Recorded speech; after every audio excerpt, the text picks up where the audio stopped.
Exam দিতে গিয়ে আমার সাথে কি ঘটলো এটা আমি কল্পনাও করতে পারিনি। আজকে দেখো, হ্যালো গাইস, আজকে আমার মালদায় এক্সাম আছে, তাই এক্সাম দিতে যাওয়ার জন্য বাড়ি থেকে বেরিয়ে পড়লাম সকাল সকাল।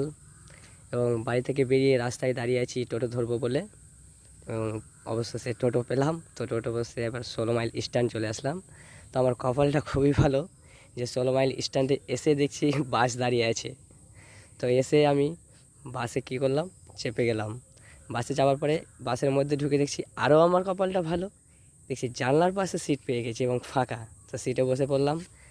দিয়ে দেখতে দেখতে আমি গাড়িটা ছেড়ে পড়লাম এবং দেখতে দেখতে আমি কালীচক পার করে দিলাম। এবার আমি মালদা পৌঁছে গেছি। মালদা এসে একটু রথবাড়ির এই রাস্তাটা পার করলাম এবং আমার বন্ধুরা আমাকে ফোন করে ডাকছে তাড়াতাড়ি। তারা দাঁড়িয়ে আছে একটা স্ট্যান্ডে, তো তারা আমাকে ফোন করে তাড়াহুড়ো করে ডাকছে। তো আমি এবার তাদের কাছে আসছি, হেঁটে হেঁটে আসছি। তারা দাঁড়িয়ে আছে ওই যে সামনে, দেখো, দেখতে পাবে। জানি না কী করবে আজকে আমার সাথে ওরা।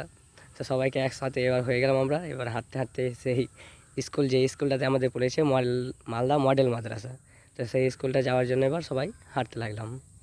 তো হাঁটতে হাঁটতে আমরা এই যে একটা মোড় আছে, এই মোড়টা দিয়ে পার করলাম। পার করে কিছুটা দূরে গিয়ে যে স্কুলের কাছে চলে আসলাম। গিয়ে দেখছি অনেক কেউ চলে এসেছে, এখনও টাইম হয়নি, 12টা থেকে এক্সাম স্টার্ট আছে। তো এখানে এসে এবার আমরা নোটিশ বোর্ডটা খুঁজতে লেগেছি। আমার বন্ধুগুলো বলছে এই যে ওখানে নোটিশ বোর্ড আছে। তো নোটিশ বোর্ডটা দেখার জন্য আমরা যাচ্ছি স্কুলটার কাছে, গেটের কাছে। তো নোটিশ বোর্ড দেখে আমি পুরো অবাক। আমার যে রোল নাম্বার 001, সবার ফার্স্ট বেঞ্চে, এবং আমি সেই প্রথমে বসে আছি। আমি সেটা ভাবতেও পারিনি, কল্পনাই করতে পারিনি। তো এই স্কুলটার মধ্যে মোবাইলটা নিয়ে ঢুকছিলাম, কিন্তু ঢুকতে দেবে না, ওই যে পুলিশ বসেছিল। তো স্কুলের মধ্যে যখন ঢুকতে দেবে না, তো আমরা মোবাইল এবং যে ব্যাগগুলো ছিল সেগুলোকে একটা দোকানে রাখার জন্য একটা দোকানে গিয়ে রাখলাম।